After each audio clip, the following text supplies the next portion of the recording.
I used to live in the country in quite a big village house with lots of land. It was a hassle and hard work, and decided that living in London was the answer. Doing interior design and having an office in London is so much easier. I borrowed a flat next door, belongs to friends of ours who live abroad, and it was just lovely. We decided that this was absolutely the place that we wanted to live. I looked at lots and lots of flats in the street. None of them were quite right, and then landed on this one, which was just a joy. The aspect here is fantastic because there are no trees immediately in front of this block, which means we have an uninterrupted view of the river.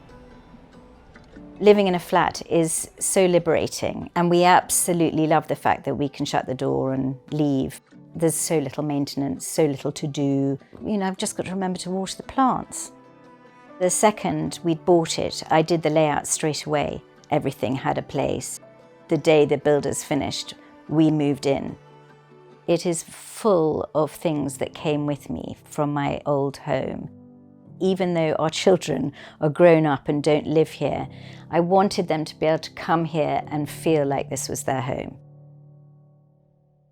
I really wanted to bring the country with us to London because we both lived in the country for a long time, so I didn't want it to feel too slick and too chic. This sofa, covered in Colfax chintz, was in my old house. It was in perfectly good condition and did not need reupholstering, so I decided to design this whole room around it. That was my starting point. On this wall, there are just loads of pictures, and I like the feeling that they've really just been thrown onto the wall, so there's no sort of order to it at all. This painting I love by Bridget Lansley. I used to be a sculptor. At one exhibition, I spent all my earnings on this painting. The shelf was key because we had so many books. I just needed to find a way to get more books into this room, and there wasn't any more wall space. I popped them up there and I absolutely love it. This was new, this antique cupboard, which houses the television. I had the tiles commissioned by a potter called Nicola Werner. I absolutely love them, they're just so sweet. I went through a phase of collecting these plates. In fact, in my old home, I had them everywhere. I haven't got room for all of them here.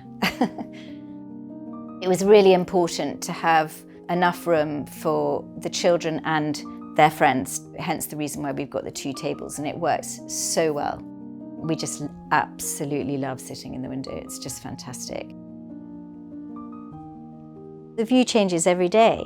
There's always people rowing and people walking along the riverbank, and there's always something to look at. Even if the weather is filthy, it's still lovely to look out of the window. It's brilliant. This is the kitchen. We kept the oven.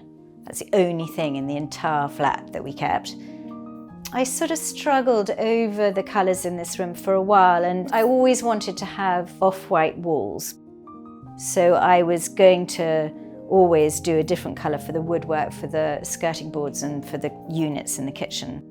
One day I just thought, gosh, it would be really nice to have a sort of quite nearly Wedgwood blue. It probably does have a sort of country element to it. I think everything in this flat has a country feel to it, really. Even though it's small and compact, everyone can be in this room and I'm with them. I love cooking here. I always like a drinks cupboard as close to where people come in as possible. So in the hall, I decided that I really wanted to be very dramatic, and Laura, who painted it, added many, many layers. There's lots of movement in it. I also really wanted to keep all the original mouldings, all the wonkiness about them, and all the bumps and lumps. I just thought if it was varnished, that would accentuate that. I reconfigured the two bathrooms, made this bathroom a bit bigger and added a jib door here. The doll's house was made by my mother's godfather, who was an architect called Norman Eville. It lights up and he made all the furniture inside it as well. It's just rather special. I pretty much designed the layout in the hall around putting that here. We're in the sitting room and we tend to use this more in the winter, particularly in the afternoons and evenings because it's so cosy. I didn't want to have a third bedroom because we couldn't have enough bedrooms for everybody anyway, so it just means that we've got two separate living areas, which is really nice. This sofa can be made up as a single bed. So if we have overflow, people staying, we do have another bed. And I wanted it to be framed by bookcases because I'm not a great fan of the bookcases either side of the fireplace. I just think it's so obvious. And I wanted to paint it this colour because particularly in the afternoons, it sort of lights up. It's an Edward Bulmer colour called Malahide. I just love as much colour as possible, really. A world without colour would be bad, in my opinion.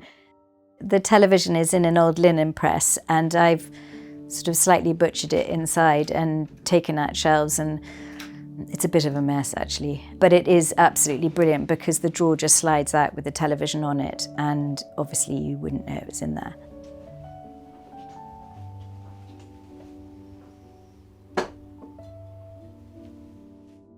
So this is our room, our bedroom, and we have the most wonderful feeling of space because the building opposite is a floor lower, so we've just got sky. Colour palette for this room came from a jumper I own, which is stripy. There's sort of a bit of pink and a bit of blue and turquoise and green and mustard yellow skirtings and architraves. So I prefer to use wider bedside tables, and it's quite good if you can find low chest of drawers. It's quite nice to have big lamps, if possible, either side of a bed. And then I normally put little reading lights, which can be switched separately to the rest of the circuit in the room. This is about as high as I would make a headboard. I wouldn't probably want it much higher than this, but it's got quite a pretty shape and it's covered in a fabric I love from Name Same, Tissu de Laine. I designed lots of joinery in this flat because obviously space is limited. So I wanted a big wardrobe, but I didn't want it to look too solid, hence the reason I put the fabric in the doors. But that meant that I couldn't have a mirror, a long mirror on the inside of the door. I designed it so that the two panels on this outside edge are mirrored.